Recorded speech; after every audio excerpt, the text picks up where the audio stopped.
Hello and welcome student. चलिए तो फिर स्टार्ट करते हैं, हम लोग अपना लेक्चर प्रोसीड करते हैं। सबसे पहले हम लोग कहाँ तक सीख रखे थे? हम लोग सीख रखे थे ग्रेविटेशनल फील्ड इंटेंसिटी कैलकुलेट करना सीख रखे थे। ग्रेविटेशनल फील्ड इंटेंसिटी में ही एक स्पेसिफिक जो होता है name gravitational acceleration. Gravitational acceleration is nothing but intensity of gravitational field at a point. Okay, so उसके रिगार्डिंग हम चर्चा करेंगे। ग्रेविटेशनल फील्ड इंटेंसिटी की बात करेंगे तो ग्रेविटेशनल एक्सेलरेशन की बात करेंगे। जनरली जो है ग्रेविटेशनल एक्सेलरेशन को हम लोग क्या है जी से डिनोट करते हैं, स्मॉल जी से, और ये क्या होता है ग्रेविटेशनल फील्ड इंटेंसिटी ही होता है। Gravitational field intensity. ओके, सो याद रखें ग्रेविटेशनल एक्सेलरेशन जो है ग्रेविटेशनल फील्ड इंटेंसिटी ही होता है। सो बेसिकली एक्सेलरेशन क्या होता है? According to Newton second law of motion से आप जानते हो क्या है कि अगर किसी बॉडी जिसका मास m है उस पे फोर्स F एक्ट कर रहा है तो उसका एक्सेलरेशन होता है A = F/m।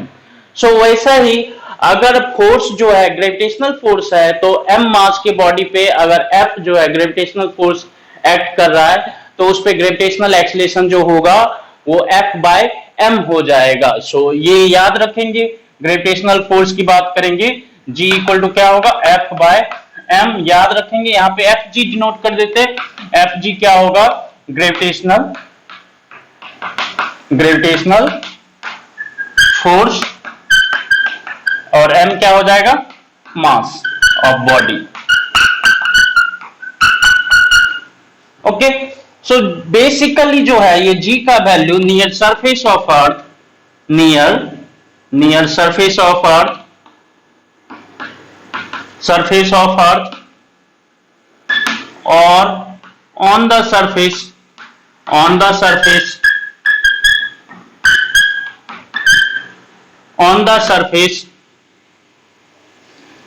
Gravitational field intensity या ग्रेविटेशनल एक्सेलरेशन की बात करेंगे तो gravitational acceleration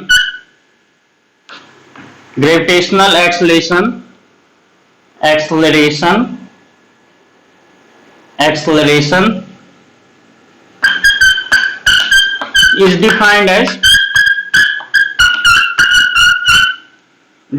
as force experienced by gravitational force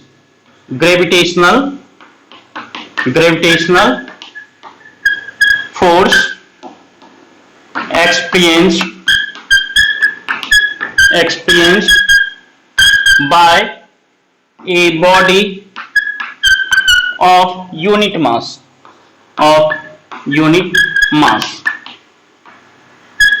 simply अगर ये जो है m इक्वल टू क्या हो गया 1 kg, देन ये क्या हो जाएगा G = हो जाएगा Fg।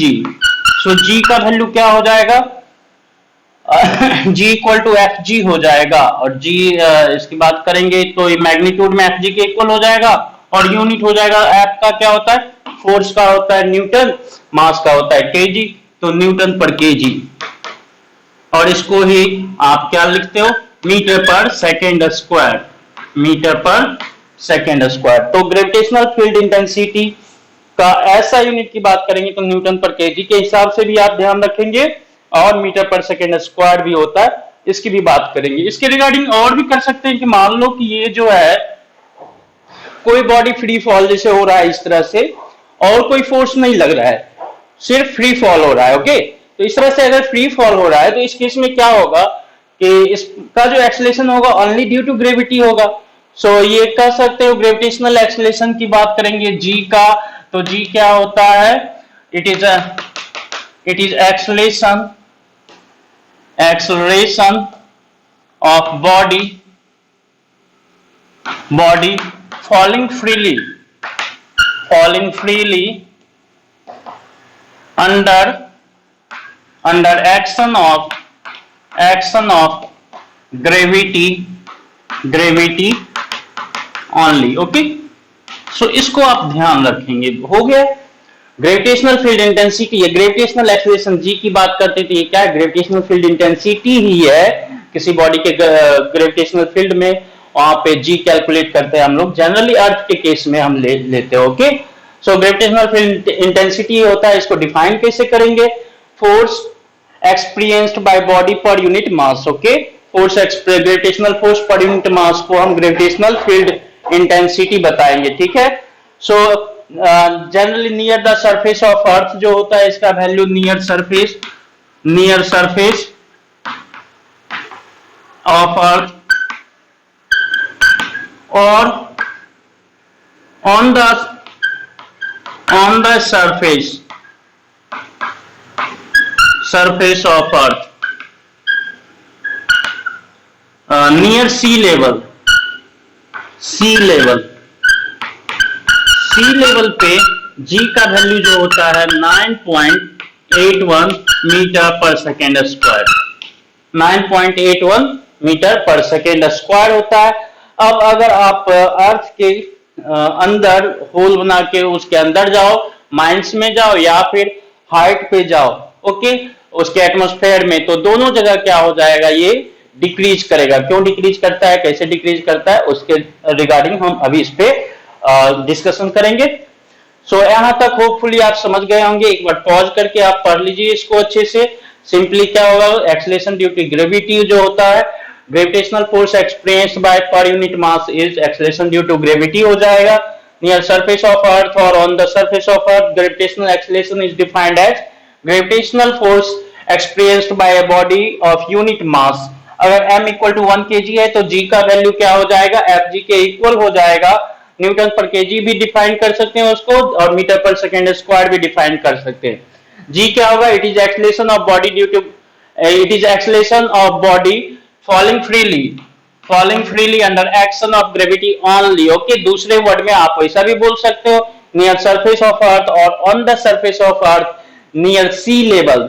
सी के लेवल पे जो है जनरली हम लोग 9.81 metre per second square on the earth surface हम कैलकुलेट करते हैं जी का वैल्यू। और वो क्या है, डेप्थ और हाइट के साथ क्या होगा, चेंज करेगा। बेसिकली डेप्थ और हाइट के साथ डिक्रीज करता है, लेकिन दोनों का डिक्रीज रेट जो होता है डिफरेंट होता है। कितना डिफरेंट होता है उसका हम देख लेते हैं आगे क्या होगा। सपोज ये हमारा अर्थ है, इफेक्ट ऑफ, हम पहला बात करते हैं effect of height on g. Basically ये सबको पता होता है, हम लोग 9th में भी पढ़ते हैं। ये अर्थ है और ये कोई बॉडी है, यहां पर है m मास का, ये अर्थ का मास m है और रेडियस r होता है। ओके, सो यहां से सेंटर से इस मास पे जो ग्रेविटेशनल फोर्स लगेगा Fg equal to gmm by r square, gmm by यहां से जो ये डिस्टेंस होगा r स्क्वायर। ओके, ये पूरा r होगा सेंटर ऑफ अर्थ से इस पॉइंट का, और ये यहां से देखेंगे तो ये हो जाएगा h हाइट हो जाएगा, और ये जो होगा यहां से यहां तक ये कैपिटल R रेडियस ऑफ अर्थ होगा। एक बार फिर से चेक कर लीजिए, यहां से यहां तक कैपिटल R होगा, that is radius of earth, and यहां से यहां तक क्या होगा, height of body above surface of earth, height of body above surface of earth h। So distance of this mass from centre of mass of earth is small r, which is r equal to हो जाएगा, r equal to क्या हो जाएगा, capital R plus h। So यहाँ पे इस दोनों अर्थ और इस बॉडी के बीच ग्रेविटेशनल फोर्स जो लगेगा gmm by r square, centre to centre distance हम कैलकुलेट करते हैं।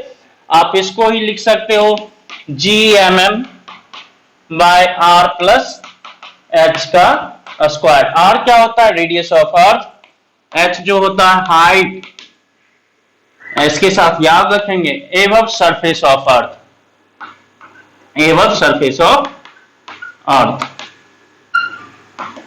ओके, और जो है r जो होगा radius of earth, radius of earth, capital R है रेडियस ऑफ अर्थ, हाइट है h जो है हाइट एबव सरफेस ऑफ अर्थ होता है। सो यहाँ पे ग्रेविटेशनल फोर्स हो जाएगा क्या, किसी बॉडी पॉइंट है या पार्टिकल मास है या बॉडी है, उसका मास m है, तो उस पे जो है gravitational force gmm by r square लगेगा। इस r को हम इससे रिप्लेस कर सकते हैं और जी को जब कैलकुलेट करेंगे तो आप क्या लिखेंगे, एफ जी बाय एम। पहले हम लोग क्या लिखते थे, जनरली जी की बात करते थे तो जी हम जानते हैं कि कांस्टेंट ही होता है 9th में ऐसा, लेकिन इसमें क्या होता है थोड़ा सा याद रखेंगे मैनिपुलेशन। जी जनरली क्या होगा, जनरल वैल्यू जो होता है gravitational force divided by mass. Okay, so पहले जनरलाइज करेंगे, उसके बाद हम उसको स्पेसिफिक कंडीशन के लिए कंक्लूड करेंगे। सो अब इस केस में एफ जी बाय एम करें तो इसको अगर हम एम से डिवाइड कर देंगे, स्मॉल एम से, तो ये आ जाएगा capital G capital M by R square, या फिर आप जी को यहीं पे लिख सकते हो capital G capital M by R plus H का होल स्क्वायर। जनरली जो है अगर याद रखेंगे इफ एच जो है कंपेरेबल टू आर है, एच जो है कंपेरेबल टू आर मतलब क्या, एच का वैल्यू अगर 500 किलोमीटर, 1000 किलोमीटर, 30,000 किलोमीटर है तो हम ये फॉर्मूला का एप्लीकेशन करेंगे। ओके, याद रखेंगे एच का वैल्यू क्या है, 1000 किलोमीटर, 20,000 किलोमीटर, 1500 किलोमीटर, या फिर मतलब कि आर का वैल्यू जो होता है आपका 6500 किलोमीटर। ओके, अप्रोक्सीमेटली तो आर का वैल्यू 6500 किलोमीटर कंपैरिजन मान लो कि 3000 किलोमीटर, तो अच्छा खासा क्वांटिटी है। लेकिन 3 किलोमीटर 8 किलोमीटर की बात करेंगे तो वो आर के कंपैरिजन में क्या होता है, बहुत ही छोटा क्वांटिटी हो जाता है। ओके, सो अब बहुत छोटा होगा मतलब कि अगर इफ जो है एच जो है बहुत बहुत छोटा होगा, मतलब कि 500 मीटर की बात कर ले, 1000 मीटर की बात कर ले, 1 किलोमीटर की भी बात करेंगे तो 6500 किलोमीटर के कंपैरिजन में 1 किलोमीटर या 5 किलोमीटर या 50 किलोमीटर या 100 किलोमीटर भी क्या है, बहुत बहुत छोटा है। लेकिन अगर 2000, 5000, 30,000 की बात करेंगे तो उस केस में क्या हो जाएगा, कंपेरेबल हो जाएगा, ये वाला कंडीशन हो जाएगा। ओके, सो दो कंडीशन, एक ये कंपेरेबल है तो ये वाला फॉर्मूला हमें अप्लाई करना है, और ये बहुत बहुत छोटा है, देन आपको देखो बहुत बहुत छोटा होगा तो जी का वैल्यू क्या हो जाएगा, आप इसको ही लिख सकते हो G M R plus H का होल स्क्वायर है, तो आप इससे क्या कर सकते हो, जी एम आर कॉमन ले सकते हैं, इससे आर स्क्वायर कॉमन ले लेंगे तो ये 1 प्लस एच बाय आर का होल स्क्वायर हो जाएगा। इसको आप क्या करेंगे, G M by capital R square ये होगा, और ये हो जाएगा 1 प्लस एच बाय आर का पावर -2 हो जाएगा। अब ये जो है general near surface of earth की बात करेंगे, सो यहां पर हम जो है जी का वैल्यू की बात करें तो जी एच इसको डिनोट कर दे तो ज्यादा अच्छा होगा, ज्यादा अच्छा होगा, तो जी एच हम इसको डिनोट कर देते हैं। तो ये generally G M by R square जो होता है, general value 9.81 metre per second square जो कैलकुलेट करते हैं वो होता है capital G capital M by capital R square होता है, तो ये होता है जी।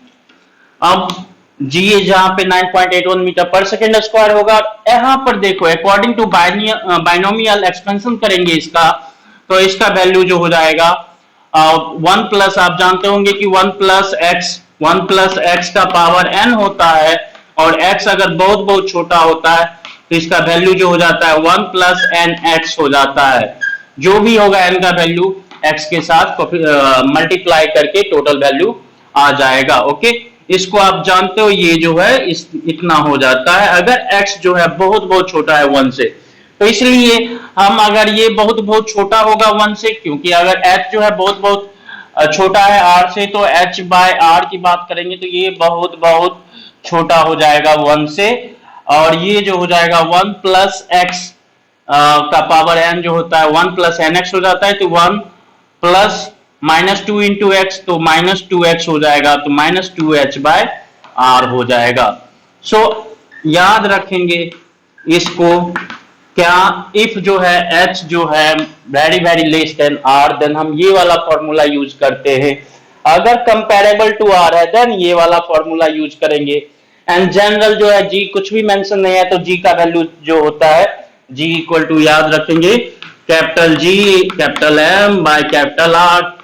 अब यहाँ पे देखो ये g का वैल्यू जो है, दूसरा जो बॉडी है जो g को फील कर रहा है इससे इंडिपेंडेंट होता है, मास ऑफ बॉडी से क्या होता है इंडिपेंडेंट होता है, जो जिसके कारण फील्ड है उसके मास पे डिपेंड करता है। ओके, सो ये देखो जी 9.81 मीटर पर सेकेंड स्क्वायर होता है इसका value.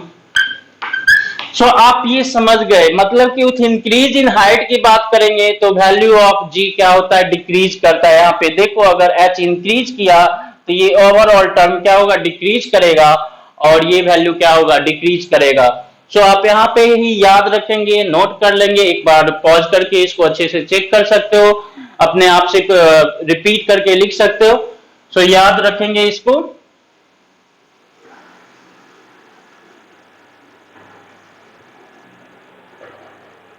With increase in height,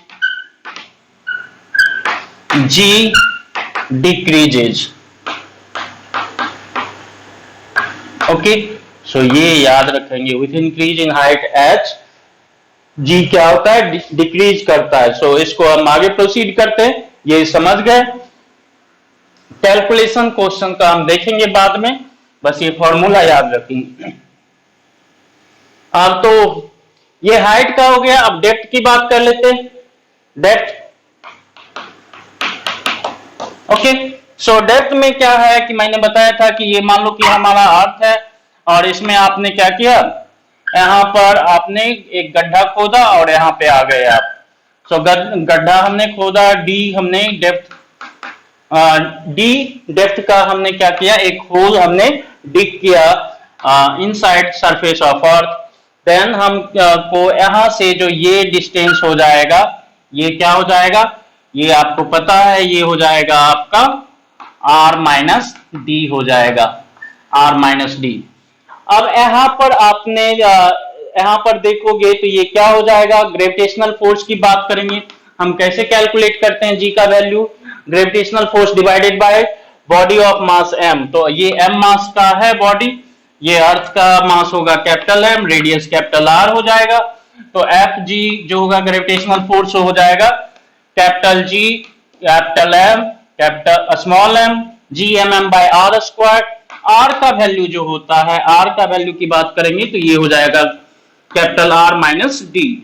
यहां से यहां तक R की बात करोगे तो R का वैल्यू हो जाएगा कैपिटल R माइनस डी। सो R माइनस डी का स्क्वायर, R माइनस डी का स्क्वायर कर लेते हैं। सो यहां पे देखो एक और कंडीशन आता है कि ये जो है M जो है कैपिटल M नहीं होता है, यहाँ पे M डैश होगा, और M डैश जो होता है ये क्या हो जाता है, हम पहले ही बताए थे M डैश की बात करेंगे तो M डैश को हम लिखेंगे, तो हम लिखेंगे डेंसिटी, डेंसिटी होता है 4/3 पाई आर क्यूब, और इनटू वॉल्यूम, वॉल्यूम हो जाएगा 4/3 पाई आर क्यूब। ओके, और इसको ही आप m डैश को क्या लिखते हो, ये आप देखो 4/3 पाई कैंसल, m r क्यूब, और ये हो जाता है आपका r क्यूब। ठीक है जी। सो ये इस तरह से लिखेंगे, और r इक्वल टू आपने लिख रखा है पहले ही, r equal to r minus D. So इसको हम देखें तो इसको आप सिंपली, इसको पहले आप G M dash m by R square लिखो, इसको ही मॉडिफाई करोगे तो इसको आप क्या लिख सकते हो, एफ जी को, m डैश को हमें m के टर्म में लिखना है, तो g capital M small r Q over capital R Q. ठीक है, m डैश की जगह ये हो गया, ये m हो जाएगा, और इसके अलावा ये क्या लिखोगे आप, r स्क्वायर लिखोगे। तो यहाँ पे देखो r क्यूब r स्क्वायर क्या हो गया, r स्क्वायर कैंसिल हो गया, तो एफ जी क्या हो गया हमारा, एफ जी हो गया G M R by R cube. ठीक है जी, G M R by R cube ये हो गया आपका, और इसके साथ ये एक्चुअली m स्मॉल r और ये r होगा। सो ग्रेविटेशनल फील्ड की बात करेंगे तो डेप्थ पे, डी डेप्थ पे ग्रेविटेशनल फील्ड इंटेंसिटी जीडी जो हो जाएगा F G by M, M इससे ले लेंगे तो ये हो जाएगा G M by R cube, और ये r हो जाएगा। सो जी डी की बात करेंगे तो ये हो जाएगा G M by R cube, और ये आर को कैपिटल आर माइनस डी लिखो, और यहां से अगर आप कैपिटल आर जो है कॉमन ले लेते हैं, इसमें से कैपिटल आर कॉमन ले लेंगे तो आप देखो इसको लिख सकते हो G M by R cube into capital R common ले लिया, और इसको हम लिख सकते हैं 1 माइनस डी बाय आर।